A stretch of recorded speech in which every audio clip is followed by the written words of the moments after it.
America के power centre में बैठकर जब ट्रंप सबसे बड़ी पंचायत कर रहे होंगे, जब वो जेलेंस्की को समझा रहे होंगे, तब उनका ध्यान भारत पर भी होगा, क्योंकि दिल्ली में हिंदी चीनी भाई भाई का अपडेटेड वर्जन लॉन्च करने की तैयारी चल रही है। भारत और चीन दोनों ही देश अपने रिश्तों की नई परिभाषा गढ़ने की तैयारी कर रहे हैं और इसके लिए जो शी जिनपिंग के विदेश मंत्री हैं, उन्होंने जो उनके दूत हैं, चीन के जो चाणक्य कहे जाने वाले वांग यी को जिनपिंग ने दिल्ली भेज दिया है।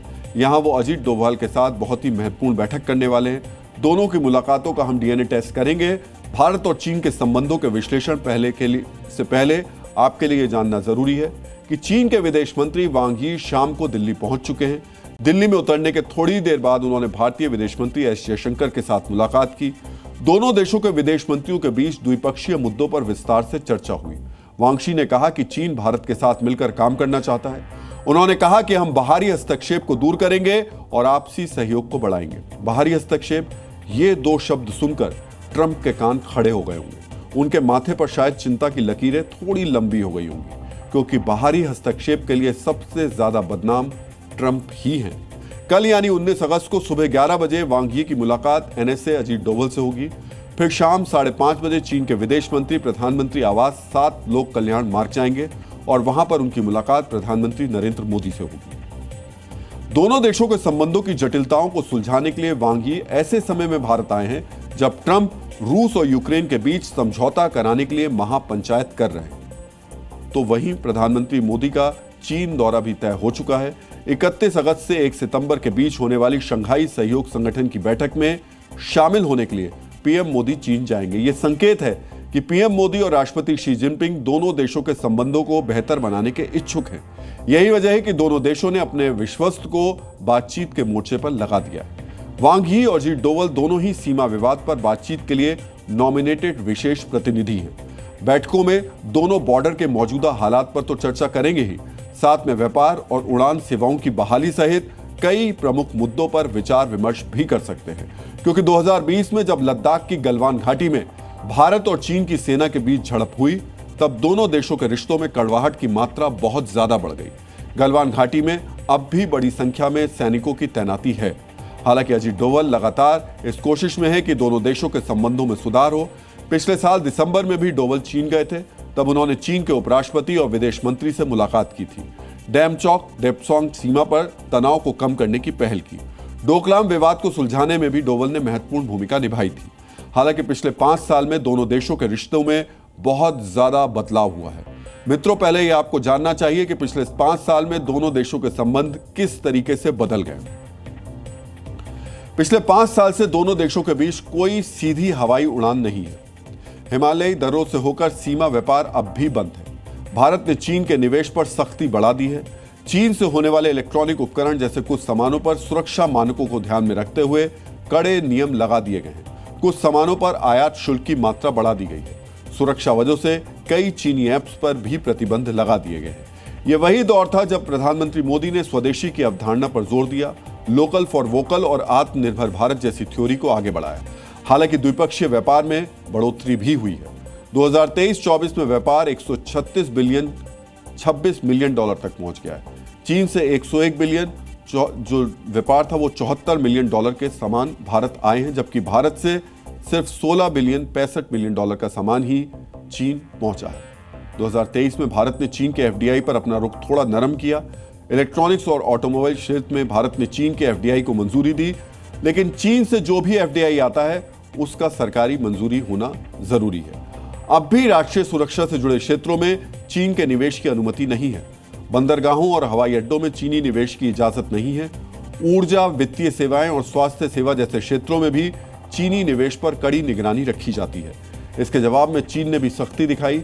चीन की ओर से भी प्रत्यक्ष और अप्रत्यक्ष रूप से कई तरीके के प्रतिबंध भारत पर लगाए गए हैं। सौर ऊर्जा, सेमीकंडक्टर और अन्य रणनीतिक उत्पादों के लिए महत्वपूर्ण खनिज गैलियम और जर्मेनियम चीन नहीं भेज रहा है। ऑटोमोबाइल उद्योग, विशेष रूप से इलेक्ट्रिक वाहनों के लिए अहम रेयर अर्थ मैग्नेट भी चीन अब भारत को नहीं भेज रहा है। फल और सब्जियों के लिए जरूरी खाद के निर्यात पर भी फिलहाल रोक है।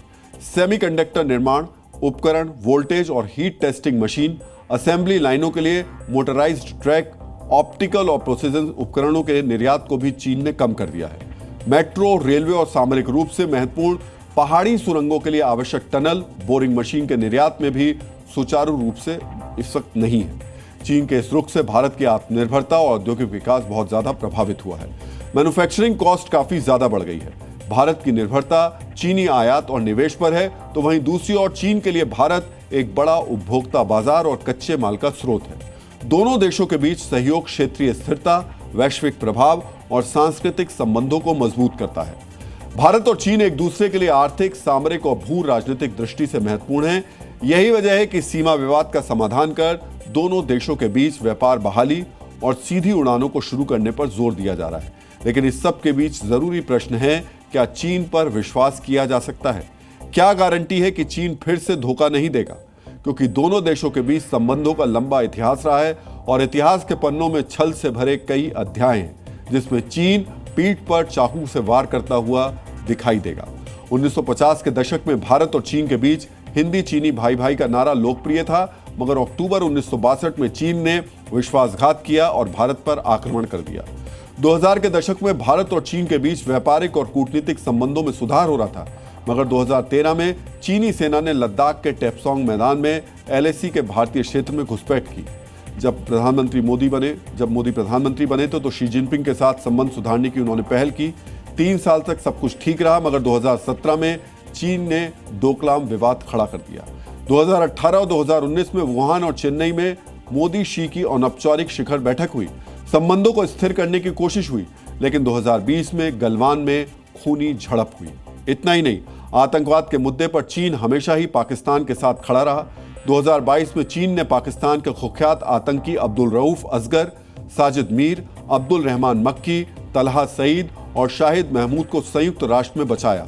उन्हें वैश्विक आतंकवादी घोषित करने के प्रयासों को विफल किया। यही वजह है कि चीन के साथ संबंधों को लेकर हमेशा विश्वास की कमी रही है। लेकिन इसी साल मार्च में चीन के विदेश मंत्री वांग यी ने संबंधों को नए तरीके से आगे बढ़ाने की पेशकश की थी। तो विदेश मंत्री ने कहा था कि जैसे जैसे कोई देश आगे बढ़ता है, दुनिया और उसके पड़ोसियों के साथ उसका संतुलन बदलता है। चीन भारत के साथ तनातनी रखकर अपनी प्रगति को प्रभावित करेगा, इससे कुछ हासिल नहीं होने वाला। भारतीय विदेश मंत्री का बयान तब आया था जब चीन ने भी तल्खी कम करने के संकेत दिए थे। हालांकि जब ऑपरेशन सिंदूर हुआ तो अप्रत्यक्ष रूप से वही चीन पाकिस्तान के पीछे खड़ा हो गया। चीन को कई स्तर पर मदद की चीन ने पाकिस्तान की, लेकिन पाकिस्तान का आर्मी चीफ आसिम मुनीर अब ट्रंप के हाथों की कठपुतली बन चुका है और इसे देखने के बाद शायद चीन का भी पाकिस्तान को लेकर हृदय परिवर्तन होने लगा। इस बीच रूस ने RIC नाम के संगठन को फिर से खड़ा करने की पहल की तो चीन भी आगे बढ़कर आ गया। रूस भारत की इस तिकड़ी ने अमेरिका को परेशान कर दिया है, क्योंकि RIC देश वैश्विक GDP का लगभग 20% से अधिक योगदान करते हैं। ये देश वैश्विक व्यापार, ऊर्जा और प्रौद्योगिकी में महत्वपूर्ण भूमिका निभाते हैं। भारत और चीन की आबादी 3 अरब है, जो विश्व की लगभग 40% है और ये दोनों देश बड़ा बाजार है। ये तीनों देश मिलकर वैश्विक सैन्य संतुलन में महत्वपूर्ण भूमिका निभाते हैं, विशेष रूप से पश्चिमी सैन्य गठबंधनों के जवाब में। मजबूरी और जरूरतों की नींव पर भी अगर चीन और भारत के बीच रिश्तों की नई इमारत बनती है तो इसका असर दूर तक होगा। ये बात ट्रंप भी अच्छी तरीके से जानते हैं कि रूस, भारत और चीन की तिकड़ी के मजबूत होने में सबसे ज्यादा नुकसान अमेरिका को होगा, क्योंकि ब्रिक्स और SCO जैसे संगठन अमेरिकी डॉलर की निर्भरता कम करने का काम कर रहे हैं। भारत और रूस के बीच भारतीय रुपए और रूसी रूबल में कारोबार होता है। हालांकि मित्रों, भारत और चीन की नजदीकी से सिर्फ ट्रंप ही बेचैन नहीं होंगे, पाकिस्तान के हुक्मरानों को भी नींद नहीं आने वाली, क्योंकि चीन वो देश है जिसे पाकिस्तान अपना आयरन ब्रदर कहता है। जिस चीन ने 28 अरब 786 करोड़ डॉलर का कर्ज दिया हो, चीन के कई अहम प्रोजेक्ट्स जहां चल रहे हो, वैसे 21 अगस्त को चीन के विदेश मंत्री पाकिस्तान भी जाएंगे। यह दौरा तब हो रहा है जब पाकिस्तान चीन के बजाय अमेरिका के इशारों पर चल रहा है। ट्रंप की नजर पाकिस्तान के खनिज संसाधनों पर है। बलूचिस्तान में पाकिस्तान अमेरिका को तेल भंडार विकसित करने की अनुमति दे चुका है और अमेरिकी प्रेम में आसिम मुनीर अब तालिबान से भी युद्ध करने के लिए तैयार है। मित्रों, आपको याद होगा जब अफगानिस्तान में तालिबान सत्ता में आया था, तब पाकिस्तान और चीन ने मिलकर तालिबान के साथ नई दोस्ती शुरू की थी।